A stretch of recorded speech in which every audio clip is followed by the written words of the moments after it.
చైతన్య రథం వీక్షకులకు స్వాగతం, నమస్కారం. నేటి మన చైతన్య రథంలోని ప్రధాన అంశాలు: రాజధానిలో మరో 6 సంస్థలకు భూములు, గతంలో 4కి ఇచ్చిన భూముల్లో మార్పులు, గతంలో ఇచ్చిన 2 సంస్థలకు భూముల కేటాయింపు రద్దు, ఇప్పటి వరకు 74 సంస్థలకు భూ కేటాయింపులు. పొలిటికల్ గవర్నెన్స్ తోనే ప్రగతి సాధ్యమన్నారు ముఖ్యమంత్రి చంద్రబాబు నాయుడు. అధికారులు, ప్రజాప్రతినిధులు సమన్వయంతో కదలాలన్నారు సీఎం. నియోజకవర్గాల బాధ్యత ఎమ్మెల్యేలు, ఎంపీలదే.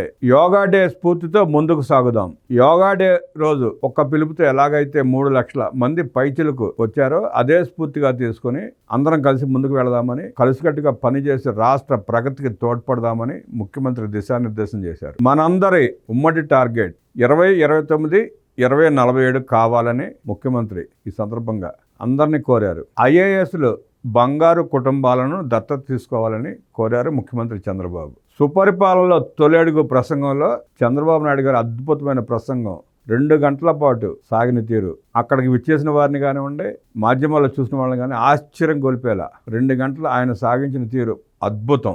ఒక టీచర్ తన విద్యార్థులకు ఎలాగైతే విపులంగా వివరిస్తారో అదే రకంగా 75 సంవత్సరాల వయసులో చంద్రబాబు నాయుడు గారు 2 గంటలు కదలకుండా నుంచుని ఏడాదిలో పాలనపైన, చేసిన అభివృద్ధి కార్యక్రమాలపైన, తీసుకున్న నిర్ణయాలపైన, భవిష్యత్తులో తీసుకోబోయే నిర్ణయాలపైన, వచ్చిన సంస్థలపైన, కల్పించబోతున్న ఉద్యోగాల కల్పనపైన, 2024 ఎలక్షన్స్లో ఇచ్చిన వాగ్దానాలపైన, రాయలసీమ, ఉత్తరాంధ్ర, కోస్తాంధ్ర వచ్చిన ప్రాజెక్టుల మీద, రాబోతున్న ప్రాజెక్టుల మీద ఆయన వివరించిన తీరు అద్భుతం. గత పాలకులను చూసాం, 5 నిమిషాల నుంచి మాట్లాడలేని పరిస్థితి, స్క్రిప్ట్ ఉన్నా చదవలేని పరిస్థితి, పాలన అంటే తెలియని పరిస్థితి, పరిశ్రమలు రావటం అంటే గిట్టని వైనం, యువతకు ఉద్యోగాలు కలపాలంటే ఈసడించుకునే నాయకత్వం గత పాలనలో మనం చూసాం. నిన్న చంద్రబాబు నాయుడు గారి ప్రసంగం చూసిన తర్వాత కాస్తో కూస్తో నిరాశలో ఉన్న యువతలు కానీ, గత పాలకులను ప్రేమించిన ప్రజల్లో కానీ నమ్మకం, భరోసా ఏర్పడ్డాయనడంలో సందేహం లేదు.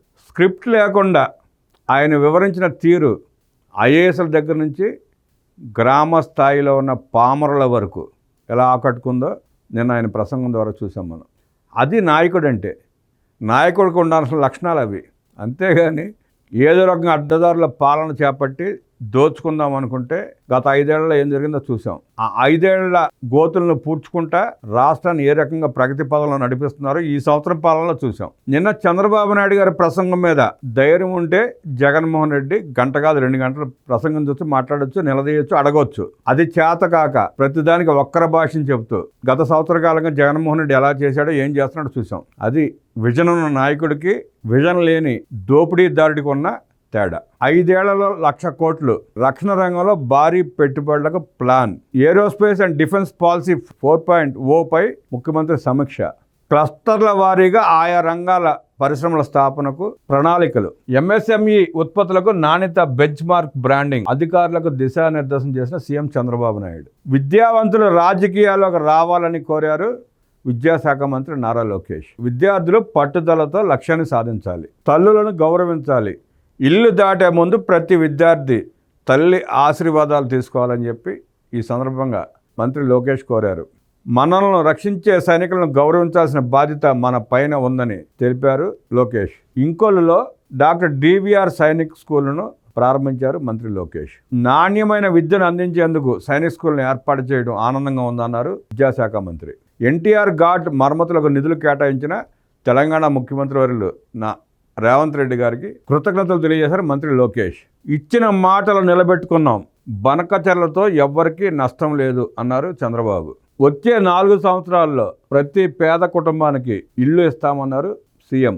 వృద్ధి రేటులో అనూహ్య స్పందన చూస్తున్నామన్నారు ముఖ్యమంత్రి. ప్రజాప్రతినిధులు, అధికారులతో తొలి వినూత్న సదస్సు. ఆ సదస్సులో సుదీర్ఘ ప్రసంగం. 2024లో గెలిచింది కూటమి కాదు, బీజేపీ కాదు, టీడీపీ కాదు, జనసేన కాదు, ప్రజలు గెలిచారంటూ సుపరిపాలన సభలో మంత్రి నారా లోకేష్ పేర్కొన్నారు.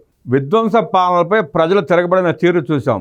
5 ఏళ్లలో చేయాల్సిన పనులు 1 ఏడాదిలోనే పూర్తి చేసి చూపించామన్నారు మంత్రి లోకేష్. ఉద్యోగులే ప్రభుత్వానికి గుండెకాయ లాంటిది, ప్రజలకు చేరువగా సేవలు చేయండి అంటూ కోరారు మంత్రి లోకేష్. యోగా డే పైన వైకాపా నిందల, వాళ్ళకి అది తప్ప వేరేది చేత కాదు కదా. మంచిని చూడలేరు, మంచి గురించి ఆలోచించలేరు, మంచి చేసే ఉద్దేశం వాళ్ళకి ఏ కోశాన ఉండదు. అలాంటి వాళ్ళు ప్రతి దాంట్లో తప్పునే వెతుకుతూ ఉంటారు. 3 లక్షల మంది పాల్గొన్న యోగా డేను కూడా తప్పుపడుతూ నీచ ప్రచారం చేస్తోంది వైఎస్ఆర్ కాంగ్రెస్ పార్టీ. ప్రపంచం చూసింది విశాఖపట్నం వైపు. విశాఖపట్నం బ్రాండింగ్ ఎంత అద్భుతంగా జరిగిందో చూసాం. ప్రపంచం మెచ్చుకుంది. 2 గిన్నీస్ రికార్డులు సొంతం చేసుకుంది విశాఖ యోగా డే. యోగా డేకి అయిన ఖర్చు అంతా కేంద్ర ప్రభుత్వమే పెట్టుకుంది. కేంద్ర ప్రభుత్వం యోగా డే సందర్భంగా 75 కోట్ల రూపాయల నిధులు విడుదల చేసింది. వైఎస్ఆర్ కాంగ్రెస్ పార్టీ చేస్తున్నట్టు నీచ ప్రచారాలు చేస్తున్నట్టు 300 కోట్లు ఖర్చు కాల. కూటమి పాలనలో చంద్రబాబు గారు ముఖ్యమంత్రిగా ఈ సంవత్సరంలో రాష్ట్రాన్ని ఏ రకంగా అభివృద్ధి చేశామో చూస్తున్నాం. గత 5 ఏళ్ల జగన్మోహన్ రెడ్డి ఏ రకంగా దోచుకున్నాడో చూస్తున్నాం. చంద్రబాబు నాయుడు గారి పాలనలో గిన్నిస్ రికార్డులు అవార్డులు వస్తే, జగన్మోహన్ రెడ్డి పాలనలో దోపిడీకి దౌర్జన్యాలకి గిన్నిస్ రికార్డులు రావాలి. అదే ఫీల్ అవుతున్నట్టున్నాడు జగన్మోహన్ రెడ్డి. నేను చేసిన ఆర్థిక విధ్వంసానికి, దోపిడీలకి, అరాచకాలకి గిన్నిస్ రికార్డులు ఎందుకు ఇవ్వరు అన్నట్టుంది జగన్ రెడ్డి వ్యవహార శైలి. జగన్ బాబా 40 దొంగల ముఠాను మించినోళ్ళు ప్రపంచంలో లేరు. అందుకే 2014లో ఐక్యరాజ్య సమితిలోని 175 దేశాలు ఆమోదించిన అంతర్జాతీయ యోగా డే తీర్మానం ఎందుకు పనికిరానిదిగా కనిపిస్తోంది వాళ్ళ కళ్ళకు. అవినీతిలో గిన్నీస్ను మించిన రికార్డులు సృష్టించిన దొంగల ముఠ కళ్ళకు చంద్రబాబు పాలనలో గిన్నీస్ బుక్ రికార్డులు సాధించడం నచ్చడం లేదు. అవినీతి విషపత్రిక సాక్షి అందుకు సాక్షి. శుభం పలకాల్సిన కార్యక్రమాలకు అశుభాలు వలించడం అలవాటైన జగన్ బాబా 40 దొంగల ముఠ ఒక్క విషయం గుర్తెరగాలి. దుర్యోధనుడు నాశనమైంది అసూయ ద్వేషాలతోనే. దుర్యోధనుడు నాశనం అయిపోయింది ఈర్ష అసూయ ద్వేషాలతోనే. అది గుర్తు చేసుకుంటే మంచిది జగన్ రెడ్డికి.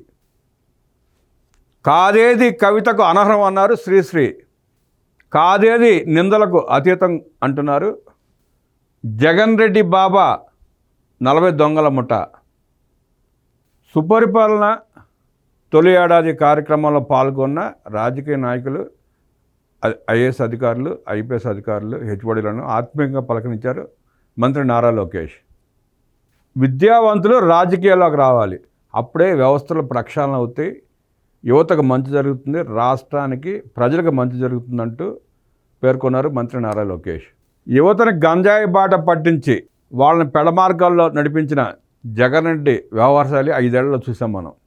విద్యాశాఖ మంత్రిగా బాధ్యతలు స్వీకరించిన నారా లోకేష్ యువతకు చేస్తున్న సేవలు, విద్యా ప్రమాణాలను పెంచే తీరు, విద్యార్థులకు ఇబ్బంది కలగకుండా చేస్తున్న ఏర్పాట్లు, అధ్యాపకుల్ని ఉపాధ్యాయుల్ని ఎలా చూస్తున్నారో నేడు చూస్తున్నాం మనం. నాడు జగన్ రెడ్డి పాలనలో లిక్కర్ షాపుల దగ్గర వాలంటీర్లుగా నుంచోబెడితే నేడు ఆ ఉపాధ్యాయుల్ని గౌరవించుకుంటా ఆ విద్యార్థులకి మంచి చేస్తూ సాగిస్తున్న పాలన చూస్తున్నాం. అది నాడు నేడు అంటే. నేడు కూటమి ప్రభుత్వం పెట్టుకోవాల్సిన స్లోగన్ నాడు నేడు అని. దీన్ని ముందే వాడేసుకున్నాడు జగన్ రెడ్డి. నాడు చేసినంత అరాచకం, నేడు చేస్తున్నంత అభివృద్ధి. స్కూల్ అభివృద్ధి అన్నాడు, ఏం చేశాడో చూసాం. 100 రూపాయల రంగు డబ్బాతో గోళ్ళకు రంగులేసి లక్షలు మింగేసిన వైరం చూసాం. స్కూల్ బ్యాగులు ఇచ్చాడు, 3వ రోజు చిరిగిపోయాయి. బూట్లు ఇచ్చాడు, 4వ రోజు సోల్స్ ఊడిపోయాయి. ఇక పుస్తకాలు, ఆ బాధ వర్ణనాతీతం. ఆ పిల్లలకి పెట్టిన మధ్యాహ్నం భోజనం ఎంత దారుణంగా పెట్టాడో చూసాం. కోడిగుడ్డు మీద కూడా తన ఫోటో ముద్రించుకున్న జగన్మోహన్ రెడ్డి ప్రచార ఆర్భాటం తప్ప విద్యార్థులకి, ప్రజలకి, రాష్ట్రానికి చేసింది శూన్యం. ఇప్పుడు అవన్నీ అధిగమిస్తూ నారా లోకేష్ చేస్తున్న ప్రయత్నం అద్భుతం.